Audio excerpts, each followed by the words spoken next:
আমার ভাইয়েরা, আমার বন্ধুরা, দেখেন না নাস্তিকরা কিভাবে আমাদের পিছনে লাগছে। এদের সরকার পড়ে গেছে,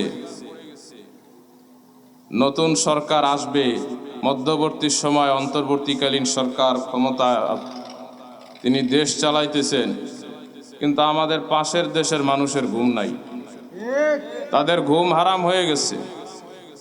এরা উঠে পড়ে লাগছে আমাদের দেশের বিরুদ্ধে। মিডিয়া থেকে শুরু করে তাদের রাষ্ট্রীয় পর্যায়ের বড় বড় ব্যক্তিরা, মন্ত্রীরা, পার্লামেন্ট মেম্বাররা সবাই আমাদের দেশে নিয়ে নানান রকমের কথাবার্তা। মানে এরা মনে করে বাংলাদেশ হলো একটা ফকিন্নি মার্কা দেশ। কথা ঠিক না? এরা আমাদের দেশটাকে নিজেদের একটা অঙ্গরাজ্য মনে করে এবং এরা চায় আমাদের দেশটা ছলে বলে কলে কৌশলে যেভাবে হোক একটু যদি দখল করা যায় তাহলে কাম সারছে। এতদিন পর্যন্ত বেগম সাহেবা এদেশে ক্ষমতায় ছিলেন, তাই যা খুশি তাই করতে পারছে, কিন্তু এখন তো বেগম সাহেবা পালায় চলে গেছে, তাই এখন আর কিছু করতে পারে না। আরে ঠিকের আওয়াজ এত ছোট, কি বলেন? এজন্য আমার ভাইয়েরা, আমি ইন্ডিয়ার সরকারকে পরিষ্কার ভাষায় একটা কথা বলতে চাই, এটা বাংলাদেশ, এটা মামুবাড়ি দিল্লি না। এদেশের জন্ম হয়েছে যুদ্ধের মাধ্যমে, এদেশকে যুদ্ধের ভয় দেখাবেন না, আমাদেরকে যুদ্ধের ভয় দেখাবেন না, পারমাণবিক বোমার ভয় আমাদেরকে দেখাবেন না, সীমান্তে আলু আর পেঁয়াজ আটকে রেখে আমাদেরকে অভাবে মারবেন এই সমস্ত ভয় আমাদেরকে দেখাবেন না। মুসলমান এক আল্লাহ ছাড়া আর কাউকে কোশ্চিন কালেও তারা ভয় পায় না। যতদিন পর্যন্ত এ দেহে প্রাণ থাকবে, রক্ত থাকবে, আমার দেশ, আমার মাতৃভূমি, আমার দেশের সার্বভৌমত্ব, স্বাধীনতা রক্ষার জন্য আমার যা যা করার প্রয়োজন আমি তাই করব। এতে কারো চুন পড়লো কিছু যায় আসে না, কারো চুল পড়লো আমাদের কিছু যায় আসে না। কথা ঠিক কি? তা আমার ভাইয়েরা, নাস্তিকরা ওপার থেকে আওয়াজ দেয়, এপারে আওয়াজ পৌঁছে যায়, আর মুসলমানের সন্তানেরা চাদর মুড়ি দিয়ে কয় নারে তাকবীর।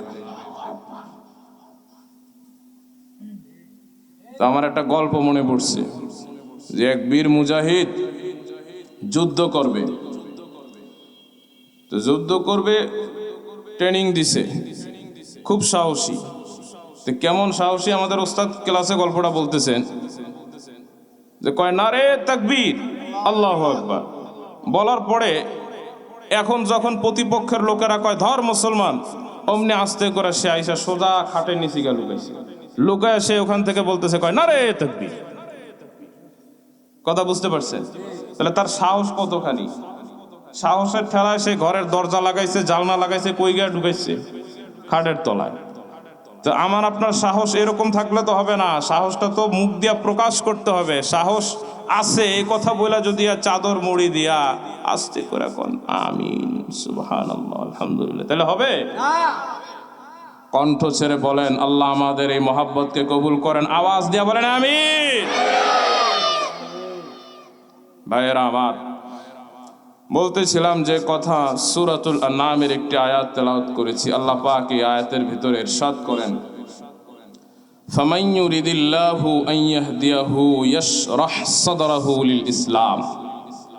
আল্লাহ বলেন, আল্লাহ পাক যাকে মহাব্বত করেন, যাকে ভালোবাসেন, যার হেদায়েত চান, যার সফলতা চান, ইহকাল পরকালে সফল হোক, জান্নাত পাক, পরকালে মুক্তি পাক, কবরের আযাব থেকে রেহাই পাক, এটা আল্লাহ যার চান তার এই অন্তরটাকে হেদায়েতের জন্য প্রশস্ত করে দেন এবং এই অন্তরে তখন হেদায়েতের কথা ঢুকতে থাকে, কোরআনের কথা ঢুকতে থাকে, কোরআন তার ভেতরে তাসির করতে থাকে। আর ওমান ইউরিদ আন ইউদিল্লাহু, আর আল্লাহ যারে জাহান্নামে দিতে চান, বিপদগামী করতে চান, যার সফলতা আল্লাহ চান না, আল্লাহ চান যে ও ধ্বংস হয়ে যাক, তো ওর অন্তরটাকে আল্লাহ সংকুচিত করে দেন, ওর ভেতরে কোনো কথা ঢুকে না। এজন্য দেখেন না, আমরা আমাদের আপামনিরে আপামনিরে আলেম ওলামারা কত বুঝাইছে যে আপা আইডি কইরেন না, আইডি করলে কিন্তু দেশে থাকতে পারবেন না, কিন্তু আপার কোনো কথা তার কান দিয়া ঢোকে, কথা কয় না রে। তাহলে বুঝা গেছে কি আপার কপালে হেদায়েত আছে। হেদায়েত থাকলে সে মুসলমানের দেশে থাকতো, কোনো হিন্দুর দেশে যেত না। আর এত আস্তে কথা কয়টা? আল্লাহ পাক বলেন, আমি যার হেদায়েত চাই তাকে তার অন্তরকে প্রশস্ত করে দেই। হেদায়েতের কথা তার অন্তরে ঢুকে, কোরআনের কথা তার ভেতরে তাসির করে। সে কোরআন শোনে, কোরআন শুনতে পছন্দ করে, কোরআন যে পড়ে, কোরআনের তাফসির যারা করে, তাফসির মাহফিল যেখানে হয়, ওয়াজ মাহফিল যেখানে হয়, সে সকল মজলিসে উপস্থিত হয়, হাজিরা দেয়। আর আল্লাহর ফেরেশতারা এটা নোট করে বলে, আল্লাহ তোমার ওই বান্দা তোমার কোরআনের মজলিসে উপস্থিত হয়েছিল। হাদিস শরীফের মধ্যে আসছে, তাফসিরে দুররে মনসুরের মধ্যে লেখেন যে আল্লাহ তাআলা যে অন্তর খুলে দেন, এই কথাটার অর্থ কি? আল্লাহর রসুলকে জিজ্ঞেস করা হইল, ইয়া রাসূলুল্লাহ, অন্তর খুলে দেন এই কথাটার অর্থ কি? তো আল্লাহর রসুল বলেন, নূরুন ইউকযাফু ফি কলবিল মুমিনি, এর অর্থ হইল আল্লাহর পক্ষ থেকে একটা নূর মুমিনের অন্তরে ঢেলে দেওয়া হয়। আরো আস্তে করে কোন সুবহানাল্লাহ। আল্লাহর রসুল বলেন, নূরুন ইউকযাফু ফি কলবিল মুমিনি, মুমিনের অন্তরে একটা নূর আল্লাহ ঢেলে দেন। ওই নূরের মাধ্যমে মুমিন ভালো মন্দ জিনিসটা দেখতে পায়, সত্যটা দেখতে পায়, মিথ্যা দেখতে পায়। সঙ্গত কারণে আমার ভাইয়েরা, আমার বন্ধুগণ, কিছু কিছু মানুষকে আমরা দেখি 200 টাকা 500 টাকার কাছে তার ঈমান বিক্রি হয়ে যায়। কিছু কিছু মানুষকে আমরা দেখি 50 টাকা 150 টাকার এক প্যাকেট বিরিয়ানির জন্য তার ঈমান বেচা দেয়। আর কিছু কিছু মানুষকে আমরা দেখি কোটি টাকার প্রস্তাব দিলেও সে তার ঈমান বিক্রি করে না, কারণ তার ভিতরে আল্লাহর ভয়, তার ভিতরে আল্লাহর মহাব্বত। সে চিন্তা করে দেখে, এই 1 কোটি টাকা হইল সাময়িক একটা টাকা, এই টাকা দিয়া জান্নাত পাওয়া যাবে না, এটা দুনিয়ার ভিতরেই কাজে লাগবে, তারপরে এটা ধ্বংস হয়ে যাবে, কিন্তু পরকালে এটা আমার ক্ষতি করবে। আর ইমানদার মুমিন মুসলমান দুনিয়ার কোন সামান্য টাকায় নিজের ঈমান বিক্রি করবে না। নিজের ঈমান, নিজের আমল সে কোনোদিন টাকার কাছে বিক্রি করবে না, কারণ তার ভিতরে হেদায়েতের নূর আছে, কলবের ভিতরে আল্লাহ প্রদত্ত আলো আছে। ওই আলো দিয়া হক বাতিলটা সে দেখতে পায়। মুসলমান ইমানদার, এই যে শীতের রাতে দেখবেন কিছু কিছু যুবক ভাইয়েরা তারা ফজরের নামাজ না পড়ে ঘুমায় থাকবে, সকাল 8টা-9টায় ঘুমের থেকে উঠবে। আর কিছু কিছু বৃদ্ধ মানুষদেরকে আপনি দেখবেন ফজরের আযানের সাথে সাথে তার ঘুম ভেঙে যাবে। ঠান্ডা পানি দিয়া ওযু করে কোনো মতে চাদর একটা মুড়ি দিয়া মসজিদে যায়, জিকির করতে করতে কুজু হয়ে হেঁটে হেঁটে লাঠি ভর করে করে মসজিদে গিয়ে ফজরের নামাজ জামাতে পড়বে। তার কারণ হইল ওই মুসলমান বৃদ্ধ বাবাজি চিন্তা করেছে, 1 ওয়াক্ত নামাজ জামাতে পড়া এটা বিশাল সওয়াবের কাজ, আর সারা রাত ঘুমায়া থাকা, ফজরের নামাজ মিস করা, এটা কোনো ভালো কাজ না, গুনাহের কাজ। যুবক ভাই, তুমি পারলা না, কিন্তু বৃদ্ধ মানুষটা ঠিকই পারলো। তোমার চাইতে শারীরিক শক্তি তার কম, দুর্বল, তারপরেও সে পারলো, তুমি যুবক হয়ে পারলা না। বোঝা যায় তোমার অন্তরে হেদায়েতের ওই নূরটা নাই, বাবার অন্তরে এই নূরটা আছে। তাই আল্লাহ বলেন, আমি আল্লাহ যার হেদায়েত চাই, যার সফলতা চাই, তার বুকটা আমি প্রশস্ত করে দেই। নবী বলেন, বুক প্রশস্ত করার অর্থ হইল আল্লাহ প্রদত্ত একটা নূর তার কলবের ভিতরে আল্লাহ ঢেলে দেন। এবার সাহাবীরা জিজ্ঞেস করেন, ইয়া রাসূলুল্লাহ, হাল মিন ইমারাতিন ইউরাফু বিহা, এটার কি কোনো নিদর্শন আছে? এটার কি এমন কোন নিদর্শন আছে যেই নিদর্শন দিয়া চেনা যাবে যে এই জিনিসটা হেদায়েতের আলো পাইছে, নূর পাইছে?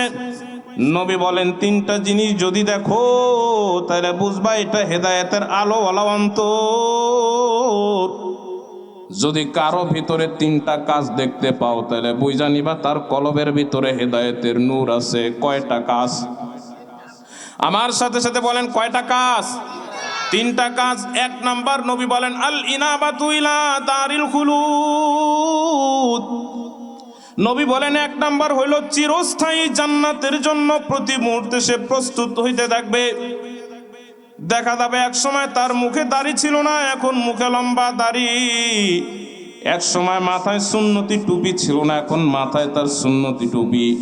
এক সময় তার পরনে সুন্নতি জামা না, এখন সুন্নতি জামা। এক সময় নামাজ পড়তো না, হুক্কা টানতো, সিগারেট খাইতো, বিড়ি খাইতো, কিন্তু এখন আস্তে আস্তে এগুলো সব ছেড়ে দেওয়া শুরু করছে। কারণ হইলো তার ভিতরে অনুশোচনা দেখছে, সে বোঝা শুরু করছে আমার হায়াতটা শেষ হয়ে যাইতেছে, তাড়াতাড়ি আমার আখিরাতের প্রস্তুতি হইতে হবে, জান্নাতের প্রস্তুতি নেওয়া লাগবে। সে তার সম্পদগুলো ধীরে ধীরে ভাগ করে করে ভালো কাজের যা আলাদা করে রাখতেছে। মসজিদ মাদ্রাসার দানের সম্পদগুলো আলাদা করা শুরু করে দিছে। গোপনে প্রকাশ্যে সে দান করে, প্রকাশ্যেও দান করে, গোপনেও দান করে। মানুষের সাথে সত্য কথা বলে, কারো সাথে মারামারি করে না, কারো প্রতি জুলুম করে না, কারোটা অন্যায়ভাবে গ্রহণ করে না। তার আমল আখলাক দেখে বোঝা যায় সে আস্তে আস্তে জান্নাতের পথে হাঁটা শুরু করছে, ভালো কাজ করা শুরু করছে। এটা হলো এক নাম্বার নিদর্শন। দুই নাম্বার নিদর্শন হলো আল্লাহর নবী বলেন আত্তাজাফি আন্দারিল গুরুর। দুই নাম্বার নিদর্শন হলো ওই ব্যক্তি আস্তে আস্তে কইরা দুনিয়া ছাড়া শুরু করবে। দিনও তো ছাড়তে পারবে না, বহুত বড় ব্যবসা, বহুত ইন্ডাস্ট্রি, কোটি কোটি টাকা তার হাতে, কিন্তু আস্তে আস্তে সে নিজের গুটায় নেওয়া শুরু করবে। কারণ তার ভিতরে চিন্তা আসছে এই দুনিয়া আমি চিরস্থায়ী থাকবো না, চিরস্থায়ী এই দুনিয়া আমার না। এজন্য সে ধীরে ধীরে ধীরে ধীরে দুনিয়া থেকে নিজেকে আলাদা করা শুরু করবে, নিজের ব্যবসাটা গোটানো শুরু করবে, প্রস্তুতি নিতে শুরু করবে। আমি তো ঢাকার মধ্যে থাকি, অনেক ব্যবসায়ী ভাইদেরকে এই হালতগুলো আমি দেখেছি। ধীরে ধীরে ধীরে ধীরে তারা ব্যবসা গোটানো শুরু করছে। জিজ্ঞেস করলাম ভাই এখন তো বড় সিজন, আপনি একটা চালান দিলেই কোটি কোটি টাকা মালিক হয়ে যেতে পারবেন। জবাব দেওয়া বলে হুজুর কত আর কামাবো, যতটুকু দরকার আল্লাহ ততটুকু দিয়ে দিছেন, আমাকে আল্লাহ যা দিছেন এগুলো দিয়া আমি, আমার পরিবার, আমার সন্তান এরা সবাই খাইলেও শেষ হবে না। ও হুজুর আর দরকার নাই, এখন একটু পরকালের জন্য গুছাই। আস্তে আস্তে করে নিজেকে গুটায় নেওয়া শুরু করছে। মসজিদের দানের যখন কালেকশন শুরু হয় সবার আগে তার হাত উঁচু হয়ে যায়, হাত উঠে আসি সবার আগে বড় অঙ্কটা লেখায়। কারণ সে নিজেকে পরকালের প্রস্তুতি নিতেছে, দুনিয়া থেকে গুটানো শুরু করছে।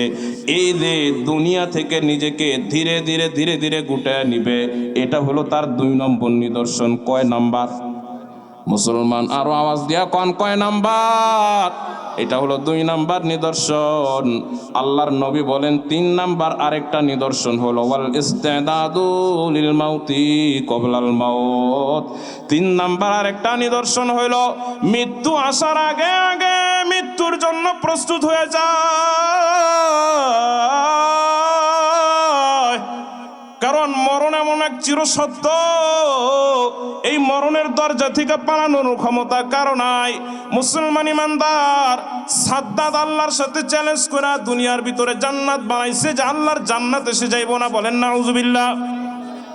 এত আস্তে কইলেন কেন নাউজুবিল্লাহ? আর একটু জোরে কর। আল্লাহর সাথে চ্যালেঞ্জ করে সাদ্দাত কয় আল্লাহ আমি তোমার জান্নাতে যাব না। এই জন্য সাদ্দাত বেহেশত বানাইছে, দুনিয়ার সব নর্তকী নায়িকাগুলোরে আনছে তার এই জান্নাতের ভিতরে, কথিত জান্নাত, এই জান্নাতে সে প্রবেশ করবে। কিন্তু আল্লাহ পাক তো মালাকুল মাউত ঠিক করে রাখছেন, মৃত্যুর পরোয়ানা জারি করে রাখছেন। যার মরণটা যেই সময় ওই সময় তাকে মরতে হবে, কেউ মরণের হাত থেকে বাঁচতে পারবে না। মুসলমান ইমানদার সাদ্দাদের মরণটা কিন্তু খুব বড় ভয়ঙ্কর অবস্থায় হয়েছে, খারাপ অবস্থায় হয়েছে। সাদ্দাত সারা দুনিয়ার ভিতরে রাজত্ব করেছে, বাদশাহী করেছে। সারা দুনিয়ার মানুষদেরকে, দেশের মানুষদেরকে ডাক দেয়া বলে হে দুনিয়ার মানুষ,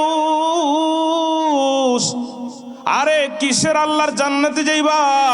আমি তো একটা দুনিয়ায় জান্নাত বানাইছি, আসো আমার জান্নাত দেখা যাও, আমার জান্নাতে তোমরা আসো, আমার জান্নাতে তোমরা প্রবেশ করো। মানুষদেরকে সাদ্দাত ডাইকা ডাইকা নিজের কথিত কল্পিত বানানো জান্নাতে তাদেরকে ঢুকাইতেছে। ধীরে ধীরে তার জান্নাত ফিল আপ হয়ে গেছে। এখন শুধু বাকি হলো সাদ্দাত, সে তার জান্নাতে প্রবেশ করা বাকি আছে। ঘোড়ার পিঠ থেকে সাদ্দাত নামবে, এমন সময় একজন বৃদ্ধ মানুষ এসে সাদ্দাতের ঘোড়ার লাগামটা ধরা বলে, ও সাদ্দাত, আমার সাথে একটু কথা কও, তারপরে সামনে আওগাও।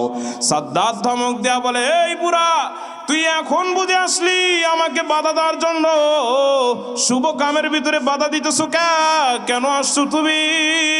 আমি তো জান্নাত বানাইছি, আমার জান্নাতে অনুষ্ঠান শুরু হয়ে গেছে, আমি আমার জান্নাতে এখন ঢুকে যাব, কেন তুমি আসছো? আমাকে কেন বাধা দাও? সাদ্দাত এই কথা যখন বলছে, ধমক দিছে, বৃদ্ধ মানুষটা কয়, কানে কানে একটা কথা বলবো, শুধু একটা কথা। এবার সাদ্দাত কয়, কি এমন কথা বলো?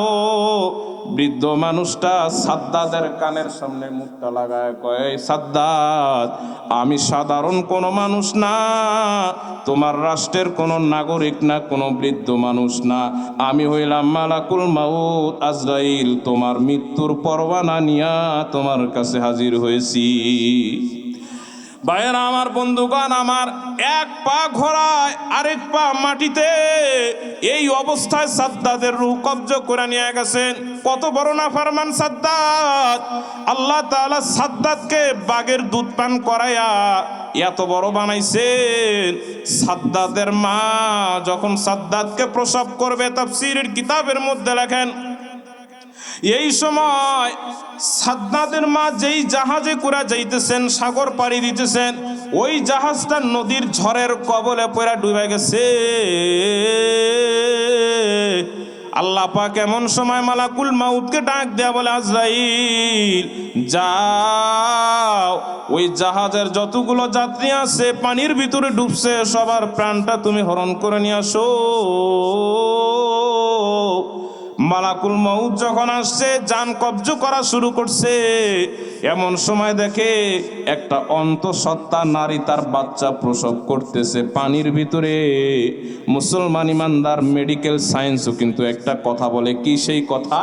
যদি কোথাও ধাত্রীর কাজ না হয়, যদি কোথাও পরিচারিকার কাজ না হয়, যদি কোথাও সেবিকার নার্সের কাজ না হয়, তাহলে গর্ভের বাচ্চা প্রসব করার জন্য সেখানে ড্রেনের পানিতে বা হাউজের পানিতে রাখলে বাচ্চাটা সুন্দরভাবে প্রসব হয়। সাদ্দাতের মা, জাহাজ ডুবে গেছে, নার্স পাবে কোথায়, সেবিকা পাবে কোথায়, ডাক্তার পাবে কোথায়? এমন মুহূর্তে তার বাচ্চা প্রসব হইতেছে, আর আল্লাহর অর্ডার, এ আজরাইল, এই মহিলার জান কবজ করো। আজরাইল আল্লাহর কাছে গিয়ে কয়, আল্লাহ, এই অবস্থা, এই নারীর জানটা আমি কবজ করব, তোমার হুকুম তাই করতেছি, কিন্তু আমার অন্তরে মায়া লাগতেছে। আজরাইল জানটা কবজ করে নিয়ে গেছে, আর ওই সাগরের পানির থেকে আল্লাহ তাআলা সাদ্দাতকে কিনারায় নিয়ে আসছেন। জঙ্গলের বাঘরে হুকুম দেয়া বলে, এ জঙ্গলের বাঘ, যা যা, আমার একটা শিশু বান্দা, ছোট্ট একটা বান্দা নদীর কিনারায় পড়ে আছে, যা তুই তোর স্তনের দুধ পান করা। বাঘটা আইসা সাদ্দাতরে দুধ পান করাইছে, বাগিনীর দুধ খাইয়া সাদ্দাত বড় হইছে। আর সেই সাদ্দাত কিনা আল্লাহরে চ্যালেঞ্জ করা কয়, তোমার জান্নাতে আমি যাবো না। নাউজুবিল্লাহ কবিল্লাহ। মুসলমান বন্ধুগণ আমার, এটার একমাত্র কারণ কি? কারণ হলো সাদ্দাতের অন্তরটা সংকুচিত অন্তর ছিল, এই অন্তরে কোনো হেদায়েতের নূর ছিল। আর মুসলমান যারা ইমানদার, যারা সাহাবী, যারা নবী, যারা পয়গম্বর, যারা, তাদের অন্তরটা থাকে হেদায়েতের নূর দিয়া ভরা। এই জন্য তারা দুনিয়ার সব কিছু বিসর্জন দিয়া দিতে রাজি হয়, তারা সব জুলুম মাথা পেতা মাইনা নিতে রাজি হয়, কিন্তু তারা কখনো তার ঈমান আর হেদায়েতটা বিচ্ছিন্ন করতে রাজি হয় না। মুসলমান ইমানদার, আজকে আমি আর আপনি তো খুব সুন্দর আরামে দিন কাটাইতেছি, এই যে কালিমা পড়ছি, মুসলমান হয়েছি, নামাজ পড়তেছি, মসজিদে আজান হইতেছে, আমাদের মেয়েরা সুন্দর বোরকা পরা রাস্তা দিয়ে হাইটে যাইতেছে, কোনো বাধা নাই। শুধু শয়তানের ওয়াসওয়াসায় আমার আপনার মেয়েগুলো পর্দা করে না, শুধুমাত্র শয়তানের ধোকায় পড়ে আপনি নামাজ পড়েন না, এছাড়া রাষ্ট্রীয় কোনো বাধা বিপত্তি নাই। কিন্তু পৃথিবীর অনেক দেশ এমন আছে যেই দেশের ভিতরে দাড়ি রাখার কোনো অনুমতি নাই, যেই দেশের ভিতরে টুপি পরার কোনো অনুমতি নাই, যেই দেশের ভিতরে প্রকাশ্যে কোনো আজান দেওয়ার অনুমতি নাই, যেই দেশে মুসলমানরা জামাতে নামাজ পড়ার কোনো অনুমতি নাই, যেই দেশগুলোর ভিতরে জামাতে নামাজ পড়া কোনো নতুন করে কাফের বেঈমান মুশরিক কালিমা পড়া মুসলমান হবে এই সুযোগটা নাই, ওই দেশের ভিতরে একজন মুসলমান তার ঈমান নিয়ে বেঁচে থাকা কত কঠিন। ওইখানের মানুষ বুঝে কালিমার উপরে থাকা, ঈমানের উপরে থাকা কত কঠিন। মুসলমান ঈমানদার সাহাবীদের যুগে মক্কি জীবনটা যখন ছিল, এক একজন সাহাবী ঈমানের কঠিন কঠিন পরীক্ষা দিয়েছেন, এরপরেও তারা ঈমান ছাড়েন নাই, আল্লাহ রাসূলের মহব্বত ছাড়েন নাই, কারণ তাদের অন্তরটা হেদায়েতের মজা পেয়ে গেছে, আল্লাহর মজা পেয়ে গেছে, ঈমানের মজা পেয়ে গেছে, যার কারণে তারা ঈমানের মজা তাদের কাছে এমনভাবে লাগছে যেই মজার কারণে দুনিয়ার সব আযাব গজব টাকা পয়সা তাদের কাছে তুচ্ছ মনে হয়েছে। এমনই একজন সাহাবীর নাম হলো বেলাল ইবনুর রাবাহ রাদিয়াল্লাহু তাআলা আনহু। নামটা কি একটু বলেন? বেলাল ইবনুর রাবাহ রাদিয়াল্লাহু তাআলা আনহু। এই বেলালকে জিজ্ঞেস করা হয়েছিল, বেলাল, ও বেলাল, তোমাকে যে উমাইয়া বিন খলফ কষ্ট দিছিল, কত কষ্ট তোমারে দিছে, কালিমা পড়া মুসলমান হওয়ার কারণে উত্তপ্ত রোদের মধ্যে তোমাকে শোয়া তোমার পিঠে তোমার বুকের উপরে পাথর দিয়া চাপা দিছে, আর রাতের বেলা তোমার হাত দুইটা বাইধা তোমাকে চাবুক দিয়া মারা হইছে। ও বেলাল, তুমি এত কষ্ট সহ্য করছো, এরপরেও তুমি কালেমা ছাড়ো নাই, ঈমান ছাড়ো নাই, কেমনে তুমি এটা করছো? বেলাল তখন জবাব দেয়া বলে, আল্লাহর রাসূলের সাহাবীরা রে, আমি এটা কেমনে করছি জানো? কারণ আমি তখন আমার আল্লাহর একটা মজা, আমার আল্লাহর নামের মজাটা আমার দিলের ভিতরে আমি অনুভব করা শুরু করছি। আমি দেখি আমার মালিকের নামটা যখন জপি, আমার ভেতরে এক ধরনের মজা অনুভূত হয়, এক ধরনের স্বাদ অনুভব হয়। ওই স্বাদ আর মজার কারণে উমাইয়া যতগুলো চাবুক মারছে কোনো ব্যথা আমি পাই নাই, আর আমাকে উত্তপ্ত রোদের মধ্যে সয়া কষ্ট দিছে, আমি কোনো কষ্ট অনুভব করি নাই। এই জন্যই তো হাদিসের মধ্যে পাওয়া যায়, আল্লাহর নবী বলেন, খব্বাব ইবনুল আরাত রাদিয়াল্লাহু তাআলা আনহু নবীকে জিজ্ঞেস করে বলেন, ইয়া রাসূলুল্লাহ, ইয়া হাবিবাল্লাহ, ও আল্লাহর রাসূল, আর কতদিন কাফেরের নির্যাতন আমরা এইভাবে সহ্য করব? কতদিন আমাদের উপরে এইভাবে জুলুম নির্যাতন স্টিম রোলার চলবে? আল্লাহর রাসূল ডাক দেয়া বলেন, আমার সাহাবীরা রে, একটু ধৈর্য ধরো, অল্প সময় ধৈর্য ধরো, বেশি সময় ধরা লাগবে না।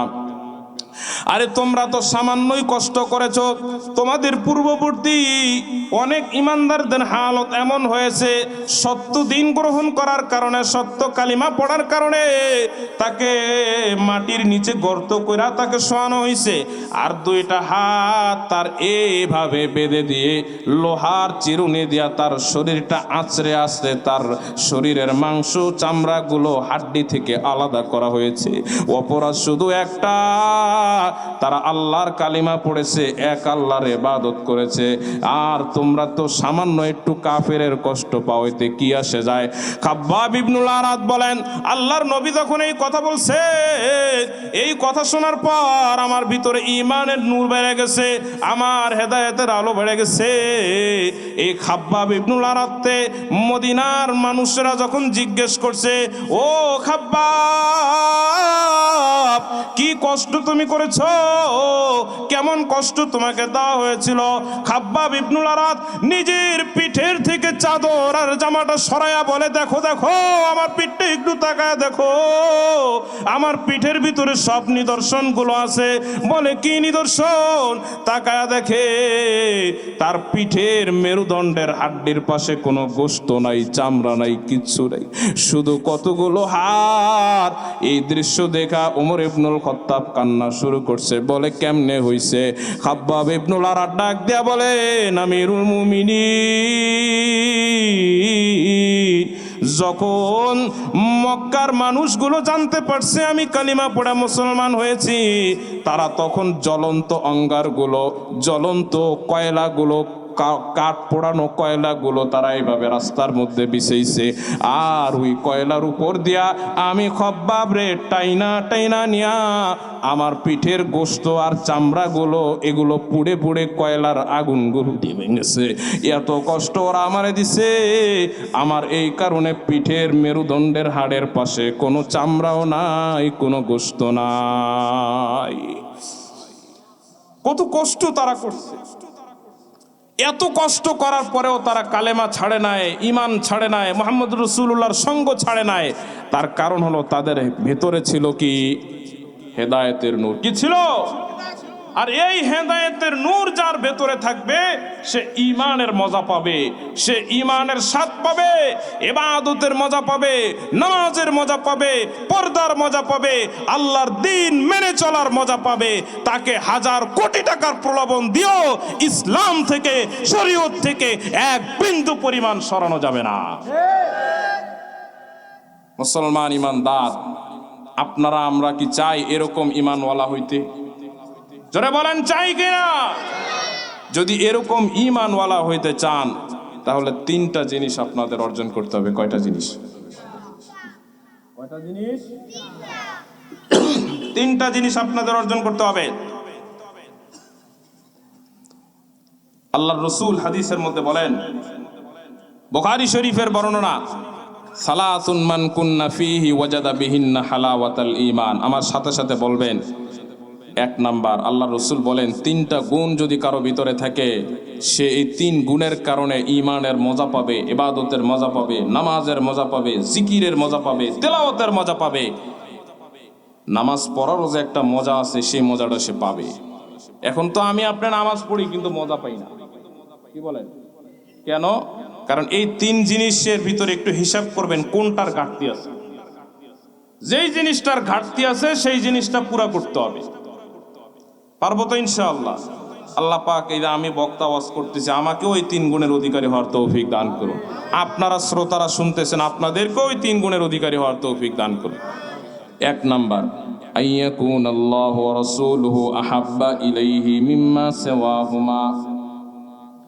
এক নাম্বার গুণ হইল আল্লাহ এবং রাসূল সব কিছুর চাইতে তার কাছে মহাব্বতের বস্তু হওয়া লাগবে। আল্লাহ এবং রাসূল সব কিছুর চাইতে প্রিয় হইতে হবে। বলেন, কি বললাম কথাটা? আল্লাহ এবং তার রাসূল সব কিছুর চাইতে, জোরে বলেন, আল্লাহ এবং তার রাসূল সব কিছুর চাইতে প্রিয় হতে হবে। এখন আমাদের কাছে প্রিয় কি বলেন? আমাদের কাছে প্রিয় আমার মোবাইল।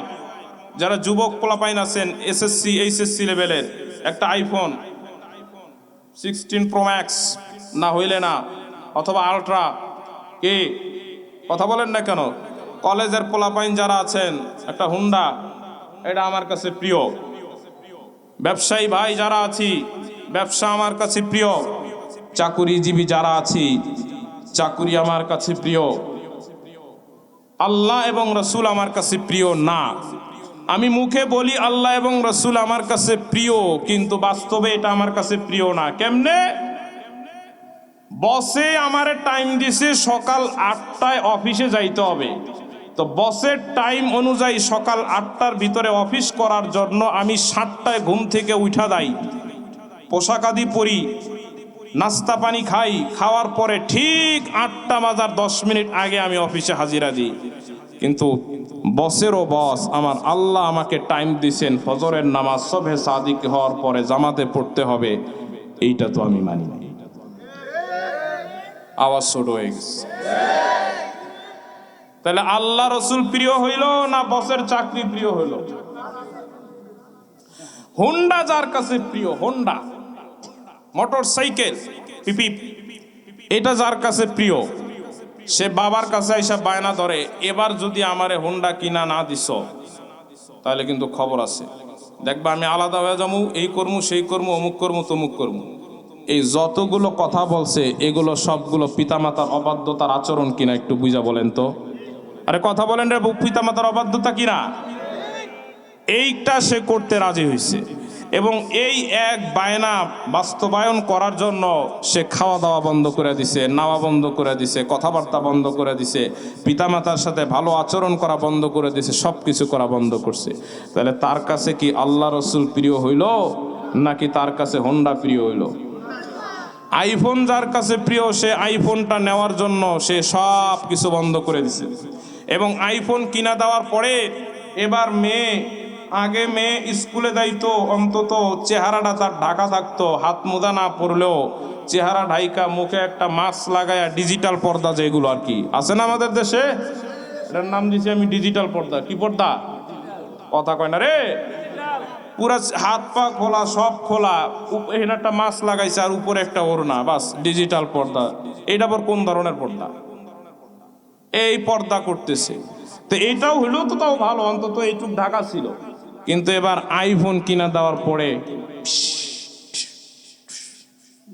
ছবি তুলতেছে, মাস্ক খুলতেছে, মানুষের সামনে দেখাইতেছে, আর ফেসবুকে কত লাইক পাইলো, কমেন্ট পাইলো, শেয়ার কয়টা হইলো, এগুলো এখন দেখা শুরু করছে। তাহলে বোঝা গেল আগে পর্দা তার কাছে ভালো ছিল, আইফোন আসার পরে পর্দা তার কাছে খারাপ হয়েছে। আল্লাহ রসুল প্রিয় হইল না আইফোন প্রিয় হইল? বুঝা উত্তর দেন, কথা বলেন, বুঝা উত্তর দেন। এজন্য আমার ভাইয়েরা, এক নাম্বার জিনিসই হইল আল্লাহ এবং রসুল কি হইতে হবে সব কিছুর চাইতে। এটাই আল্লাহ রসুল বলেন, আইয়াকুন আল্লাহ ওয়া রাসূলুহু আহাব্বা ইলাইহি মিম্মা সাওয়াহুমা। আল্লাহ এবং তার রসুলকে সব কিছুর চাইতে বেশি মহব্বত করতে হবে, সব কিছুর চাইতে বেশি ভালোবাসতে হবে। এখন আল্লাহকে মহব্বত করার অর্থ কি? আল্লাহকে মহব্বত করার একেবারে সিম্পল অর্থ হইল আল্লাহ তাআলার যত ফরজ বিধান আছে সেগুলো মেনে নেওয়া, যত হারাম কাজ আছে সেগুলো থেকে বেঁচে থাকা। এত আস্তে কইলেন কেন? আল্লাহকে মহব্বত করার অর্থ কি? আমার সাথে সাথে উত্তর দেন, তাহলে তাফসীর আপনাদের বোঝা হয়ে যাবে। আল্লাহকে মহব্বত করার অর্থ কি? আল্লাহর যত ফরজ বিধান আছে মেনে নিতে হবে, আর যত হারাম বিধান আছে সেটা থেকে বাঁচতে হবে। এখন আল্লাহর সমস্ত ফরজ বিধান আছে আল্লাহর কোরআনে, তাহলে আমাকে আপনাকে কি মানতে হবে? আল্লাহর সমস্ত হারাম বিধানগুলো আছে আল্লাহর কোরআনে, তাহলে আমাকে আপনাকে কি মানতে হবে? জোরে বলেন। এই কোরআন যদি আমরা মানতে পারি, কোরআন যদি সমাজে বাস্তবায়ন করতে পারি, জীবনের সব সমস্যার সমাধান চাও যদি জীবনে মরণে, ফিরে যাও খুঁজে নাও চোখ রাখো কোরআনে। বলেন আমার সাথে, সমাধান চাও যদি জীবনে মরণে, ফিরে যাও খুঁজে নাও চোখ রাখো কোরআনে। সমাধান, ও সমাধান, সমাধান চাও যদি জীবনে মরণে, ফিরে যাও খুঁজে নাও চোখ রাখো কোরআনে। তবেই পাবে সুখ শান্তির ঠিকানা, তবেই পাবে সুখ শান্তির ঠিকানা, যদি মেনে নাও তুমি মনে প্রাণে।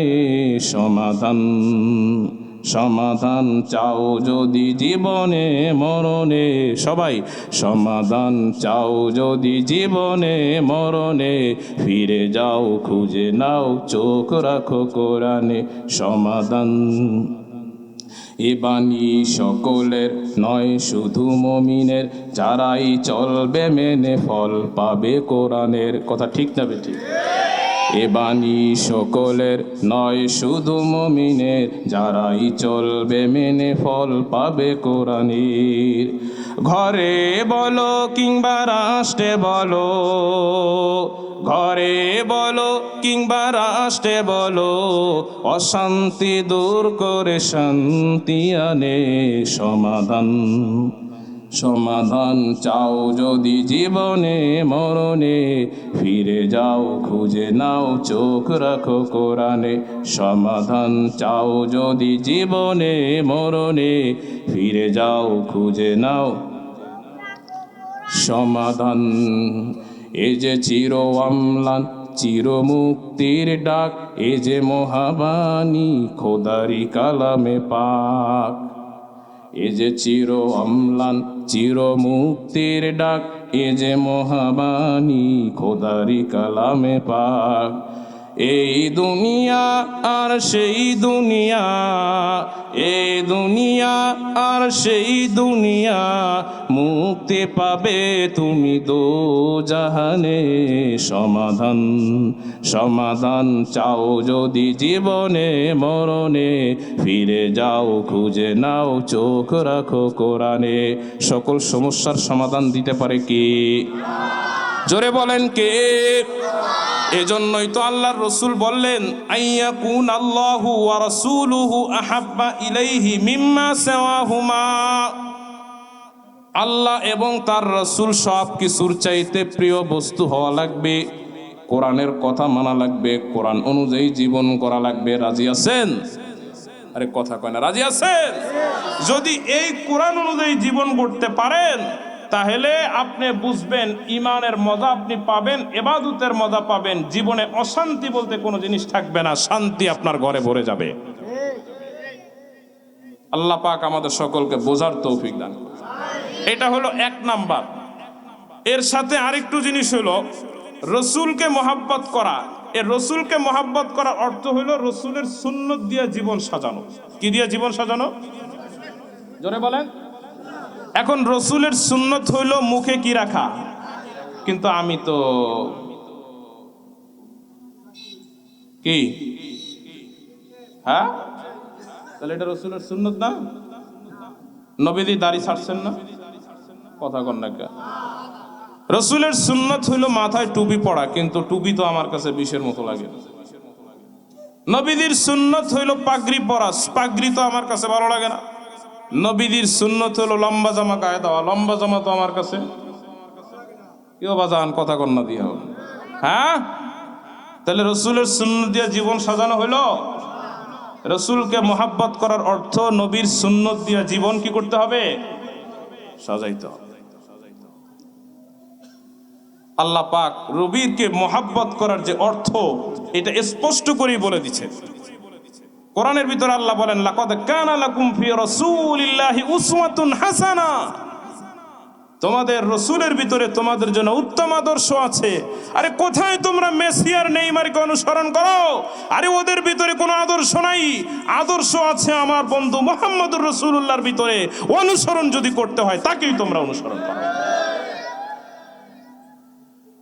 এজন্য আমার ভাইয়েরা, রসুলকে মহাব্বত করার অর্থ কি? নবীর সুন্নত দিয়ে কি সাজাইতে হবে? কথা বলেন। এটা হলো এক নাম্বার। দুই নাম্বার আরেকটা গুণ মনে রাখতেছেন তো? কথা মনে আছে তো?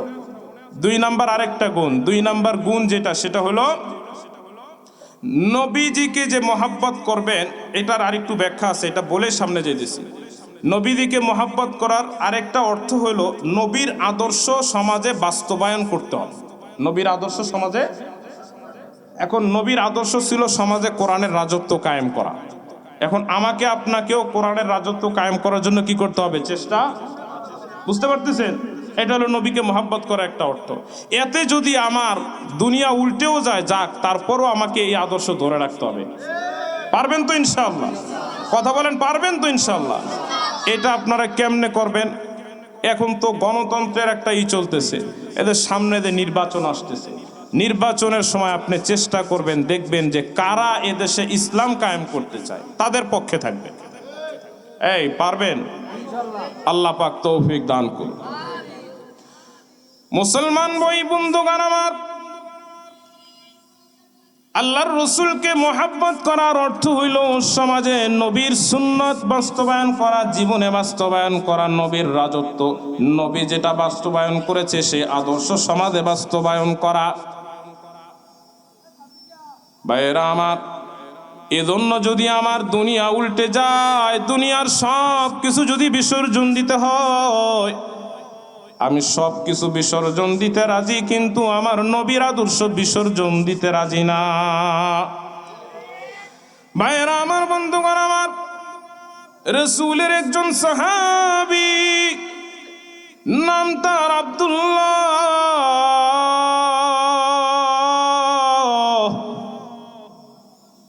মদিনার ভিতরে কালিমা পড়া মুসলমান হইছে। এই পাগল সাহাবী নবীকে অনেক মোহাব্বত করত, নবীর আদর্শে জীবন সাজাইছে। তার বাপ চাচারা কেউ কালিমা পড়া মুসলমান হয় না। আল্লাহর এই পাগল বাড়ির ভিতরে আইসা গোপনে কালিমা পড়ছে, গোপনে নামাজ পড়তেছে, গোপনে ইবাদত করে, সব কাজ করে গোপনে। কিন্তু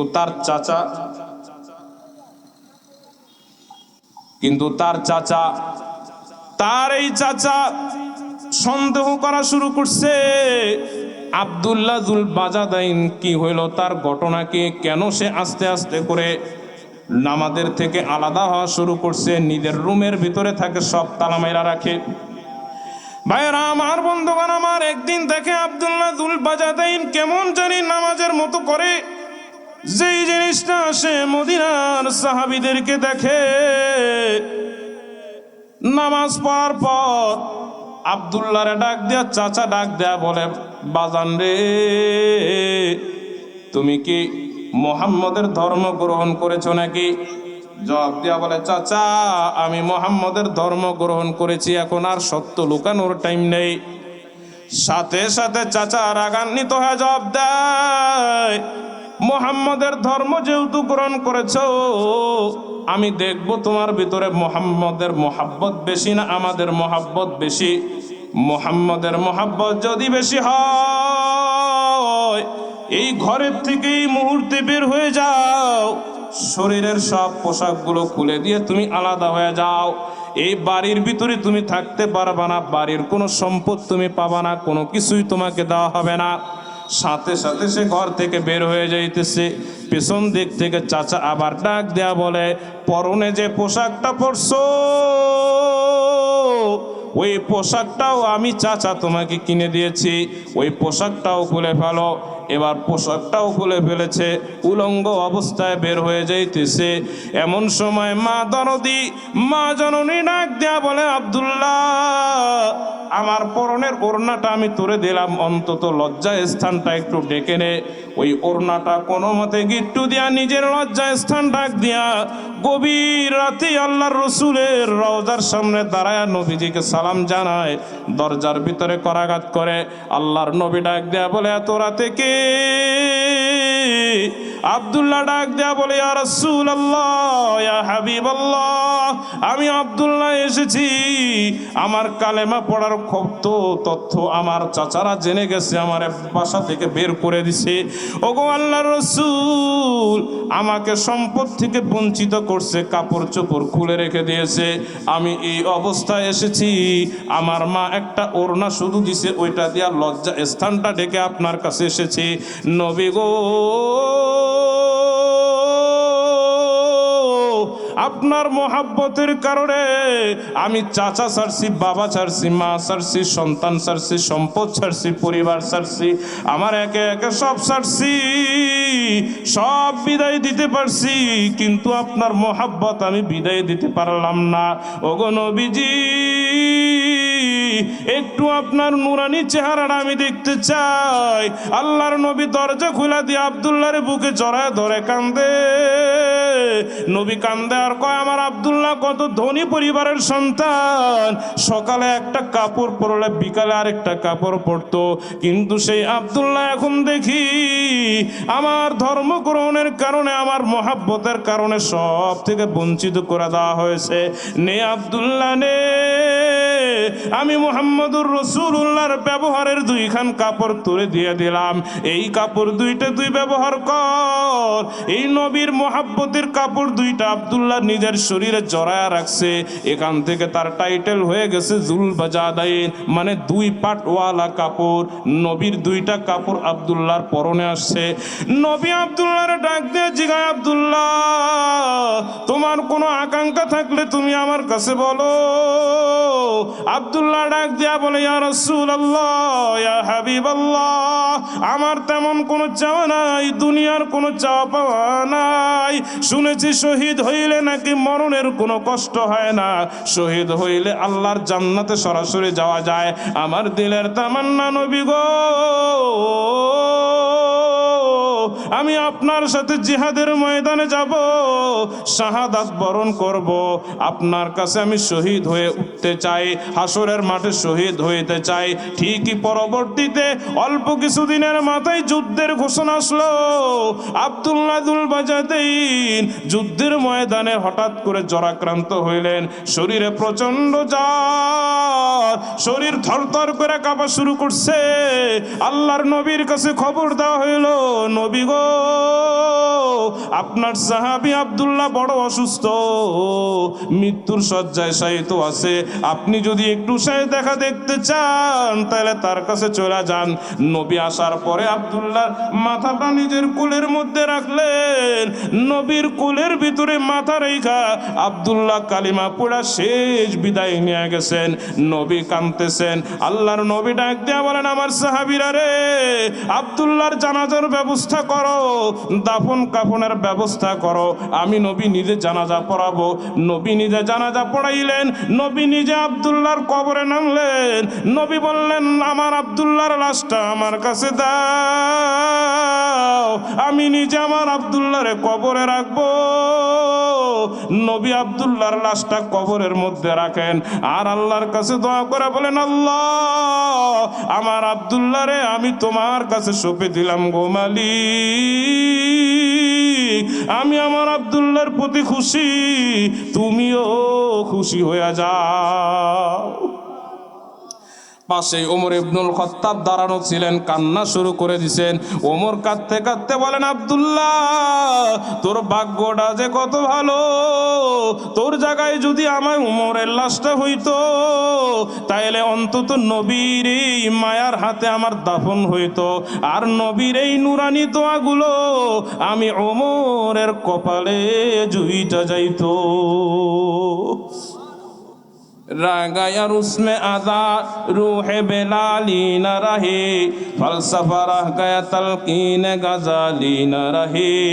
रागाया उसमें आजा रूह बेलाली न रहे, फलसफा रह गया तलकीन गजाली न रहे। ভাইয়ের আমার, এটার নাম হলো নবীর মোহাব্বত। সমাজ ছাড়ছে, বাড়ি ছাড়ছে, অর্থ ছাড়ছে, কিন্তু নবীর মোহাব্বত ছাড়তে পারে?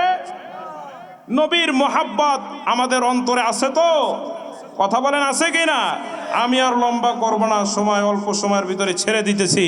আলহামদুলিল্লাহি রাব্বিল আলামিন, ওয়াল আকিবাতু লিল মুত্তাকিন, ওয়াস সালাতু ওয়াস সালামু আলা আশরাফিল আমবিয়া ওয়াল মুরসালিন ওয়া আলা আলিহি ওয়া সাহবিহি আজমাইন। ربنا ظلمنا أنفسنا وإن لم تغفر لنا وترحمنا لنكونن من الخاسرين। রব্বুল আলামিন মহিয়ান গরিয়ান সর্বশক্তিমান আল্লাহ, আয় আল্লাহ গভীর রজনী, আয় আল্লাহ গভীর হয়েছে, প্রচন্ড শীত পড়তেছে, কুয়াশা পড়তেছে। আল্লাহ এই গভীর রজনীতে আমরা কতগুলো গুনাহগার বান্দা বান্দি, আয় আল্লাহ আপনার কোরআন থেকে কিছু আলোচনা করে, আপনার রাসূলের হাদিস থেকে আলোচনা করে, রব্বুল আলামিন আপনার মহাব্বতে, আপনার নবীর মহাব্বতে, আয় আল্লাহ গুনাহ মাফের আশায় বহু কষ্ট করে শীতের ভিতরে বসে দিনের কথা শুনে বলে আপনার শাহী দরবারে ভিক্ষুকের মতো দুইটা হাত তুলে ধরেছি। রব্বুল আলামিন, আয় আল্লাহ জীবনে কত গুনাহ করেছি, কত অন্যায় করেছি, কত পাপ করেছি গো আল্লাহ। গুনার দিকে যখন তাকাই জাহান্নামের আগুন ছাড়া আর কিছু দেখি না গো মালিক। আয় আল্লাহ, গুনার দিকে তাকাইলে দেখি কবরে আযাব, গুনার দিকে তাকাইলে দেখি জাহান্নামের আগুন দাউ দাউ করে জ্বলে গো মালিক। মেহেরবানি করে জিন্দেগির সব গুনাহ খাতাগুলো মাফ করে দেন রব্বুল আলামিন। আল্লাহ, খাস করে এই মজলিসের ভিতরে যদি কোনো ভাই এমন থাকে যার জনম দুঃখিনী মা দুনিয়ায় নাই, আয় আল্লাহ, মায়ের মতো কেউ আপন হয় না। কত কষ্ট করে মা 10 মাস পেটে ধারণ করে কত কষ্ট করে পৃথিবীর আলো বাতাস দেখাইলে, আয় আল্লাহ, ওই মায়ের ইহসানের বদলা দেওয়ার আগে মা চলে গেছে। কত মা হারা সন্তান মা মা বলে চিৎকার করে, মা মা বলে ডাকে, মা ডাকে সাড়া দেয় না। আয় আল্লাহ, আমাদের ওই মা জননীর কবরে কোনোদিন আযাব দিয়েন না রব্বুল আলামিন। কত বাবা হারা সন্তান হাত উঠিয়েছে আল্লাহ, বাবার মতো বট বৃক্ষ কেউ কোনোদিন হবে না গো মালিক। কত আপন বাবা, বাবা রোদে পুড়ে বৃষ্টিতে ভিজে মাঠে ঘাটে কাজ করে সন্তানকে শিক্ষিত বানাইলেন, লেখাপড়া শিখাইলেন। আয় আল্লাহ, বাবার ইহসানের বদলা দিতে পারি নাই, বাবা চলে গেছে। আয় আল্লাহ, পিতাহারা সন্তান বাবা বাবা বলে ডাকে, বাবা সারা দেয় না। আয় আল্লাহ, ওই বাবার কবরে কোনোদিন আযাব দিয়েন না রব্বুল আলামিন। মা বাবার কবর দুটো রিয়াদুল জান্নাত বানায় দেন। দাদা দাদি নানা নানি ভাই ব্রাদার শ্বশুর শাশুড়ি পাড়া পড়শি আত্মীয় স্বজন যত আপন মানুষ কবরবাসী হয়ে গেছে সবার কবরগুলো জান্নাতের বাগান বানায় দেন রব্বুল আলামিন। আল্লাহ, খাস করে আমাদের সকলকে 5 ওয়াক্ত নামাজি বানায় দেন। আয় আল্লাহ, শিরিক বিদআত কুফর ফিক সব ধরনের গুনাহ থেকে বাঁচার তৌফিক দেন রব্বুল আলামিন। আমাদের কামাই রুজির ভিতরে বরকত বাড়ায় দেন। আয় আল্লাহ, আমাদের হায়াতের মধ্যে বরকত বাড়ায় দেন। আয় আল্লাহ, আমাদের পরিবারের ভিতরে শান্তি বরকত নাজিল করেন, আমাদের হায়াতে বরকত নাজিল করেন, মিলে মিশে সুখে শান্তিতে থাকার ব্যবস্থা করে দেন। ভাই ভাইয়ের ভিতরে দ্বন্দ্ব থাকলে দূর করে দেন, আত্মীয়দের ভিতরে ভেদাল থাকলে দূর করে দেন, সকলে মিলেমিশে একসাথে থাকার তৌফিক দেন। আয় আল্লাহ, খাস করে এই সমাজের উপরে আপনার খাস রহমত নাজিল করেন।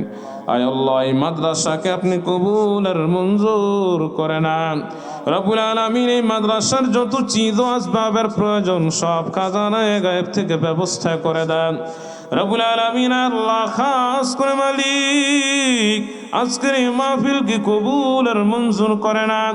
আয় আল্লাহ, আজকের মাহফিলে যারা আয়োজন করেছেন, যারা আলোচনা করেছেন, যারা দান করেছেন, আয় আল্লাহ, যারা বসে বসে কথা শুনেছেন, প্রত্যেককে আপনার দ্বীনের জন্য কবুল আর মঞ্জুর করে নেন রব্বুল আলামিন। আয় আল্লাহ, খাস করে মালিক আমাদের অন্তরকে আপনার হেদায়েতের জন্য কবুল আর মঞ্জুর করে নেন। আয় আল্লাহ, আপনি কোরআনে বলেছেন অন্তরে হেদায়েতের নূর দিবে। আয় আল্লাহ, আমাদের ভিতরে সেই হেদায়েতের নূর ঢেলে দেন, ইবাদতের মজা অনুভব করার তৌফিক দেন। আয় আল্লাহ, খাস করে আমাদের দোয়া মুনাজাত গুলো কবুল আর মঞ্জুর করে নেন। আয় আল্লাহ, খাস করে অনেকেই দোয়া চেয়েছেন, মাহফিলে উঠার আগে এক ভাই চিরকুট দিয়ে দোয়া চেয়েছেন, যে মাকসাদ নিয়ে দোয়া চেয়েছেন কবুল আর মঞ্জুর করে নেন। আয় আল্লাহ, আমার সাথে যত ভাইয়েরা পর্দার আড়ালের যত মা বোনেরা হাত তুলেছে প্রত্যেকের দিলের নেক মাকাসিদ গুলো কবুল করে নেন রব্বুল আলামিন। আল্লাহ, খাস করে আমাদের জিন্দেগির গুনাহ মাফ না করাইয়া কবরের ডাক দিন না জীবনে না করিলাম বন্দেগি, গুনাহ করে কাটাইলাম জিন্দেগি। গুনাহ যত করছি গো মালিক, আর তো গুনাহ করব না। গুনাহ যত করছি গো মালিক, আর তো গুনাহ করব না। ক্ষমা করে দেন গো প্রভু রব্বানা, ক্ষমা করে দেন গো প্রভু রব্বানা। সকলেরই দরজা হইতে আল্লাহ ফিরিয়া, সকলেরই দরজা হইতে আল্লাহ ফিরিয়া, আপনার রোজায় রইলাম পড়িয়া। আপনি যদি মাফ না করেন বান্দারে, আপনি যদি মাফ না করেন বান্দারে, বলে না আপনার বান্দা যাবে কারদারে, বলে না আপনার বান্দা যাবে करदारे। साहिल से लगा दे मेरा इश्क का सफीना, आँखों से दिखा दे मुझे मक्का और मदीना। रब्बिरहमहुमा कमा रब्बयानी सगीरा वकुर रब्बिरहमहुमा कमा रब्बयानी सगीरा। रब्बना आतिना फिद दुनिया हसनतन व फिल आखिरति हसनतन वकिना अज़ाबन नार। रब्बना हब लना मिन अज़वाजिना व ذुर्रिय्यतिना قرة أعين وجعلنا للمتقين إماما। سبحان ربك رب العزة عما يصفون وسلام على المرسلين والحمد لله رب العالمين।